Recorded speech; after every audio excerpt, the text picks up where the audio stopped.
All right, this is my latest update and probably my last update on my Colt GAU 5AA, built by U.S. Ordnance under license from Colt.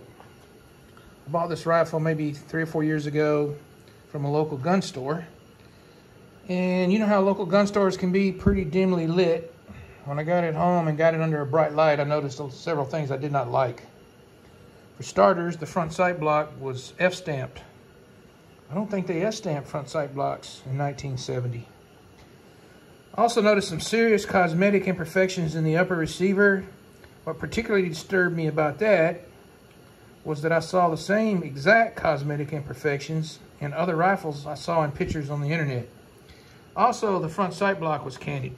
The reason I know that is because I have all these wonderful homemade front sight block can gauges that I exclusively designed. So I contacted U.S. Ordnance, and the owner, Curtis DeBoard, got back to me.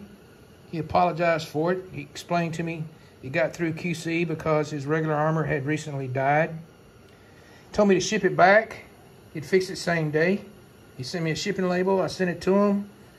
They received it on Friday, fixed it on Friday, made pictures of it, and sent it to me on Friday, and shipped it back out on Friday. And what I got back is absolutely flawless. The front sight block is perfectly straight. There's no S-stamp. And the cosmetic imperfections on both sides of the rifle are completely fixed. All right, so I put it in a safe. I got it out about 2 months ago to do some cleaning and getting it ready to go to the range. And I noticed that I had an issue with the fire control group.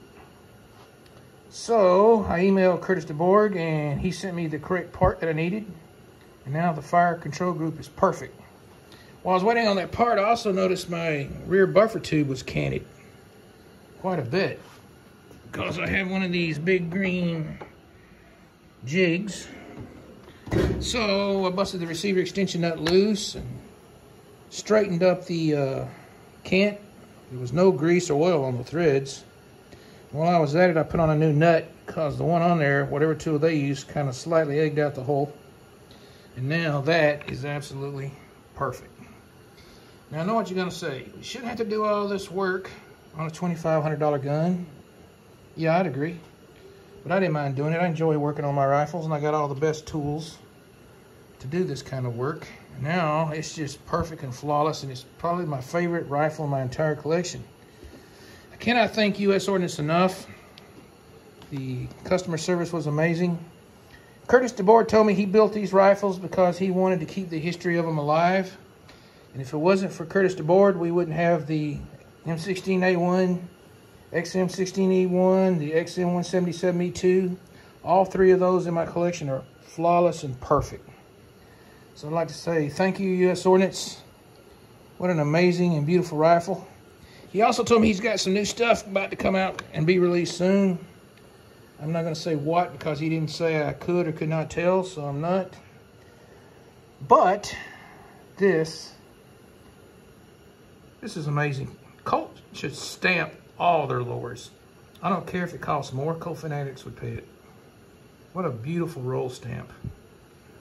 All right, this is ready to go to the range. I may even use it for my next open carry adventure.